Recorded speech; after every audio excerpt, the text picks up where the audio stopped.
আমি কোথায়? তুমি কি কাল রাতে আমার সাথেই ছিলে? যা টায়ার্ড লাগতাছে। হায় আল্লাহ, আমার তো সব শেষ হয়ে গেল।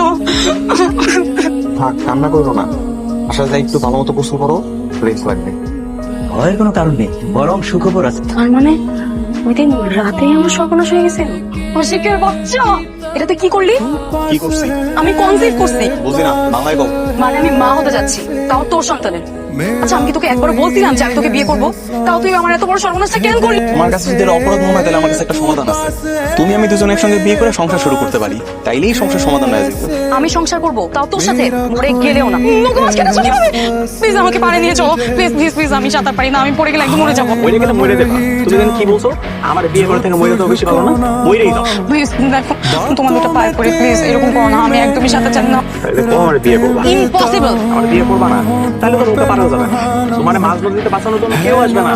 এই পানিতে তোমার আমি ডুবায় মারবো, বুঝছো? না না প্লিজ প্লিজ, আমি না তোমার বউ, বলো তোমার সন্তানের মা হতে যাচ্ছি। তুমি পারবা আমাকে এভাবে পানিতে চুবিয়ে মারতে? তাহলে বউ, তুমি আমার বিয়ে করতে রাজি? হ্যাঁ রাজি, কথা দিচ্ছি। তোমার কথার উপরে আমার কোনো ভরসা নেই। তুমি এখানে বলো তুমি আমার বিয়ে করতে রাজি। বলো তুমি আমার মন থেকে ভালোবাসো। আমি তোমাকে মন থেকে বিয়ে করতে চাই। আমি তোমার সাথে সারা জীবন সংসার করতে চাই। তুমি আমার রাজা। তুমি যা বলবো আমি এখন থেকে তাই শুনবো, সেইভাবে আমি মন মতো চলবো।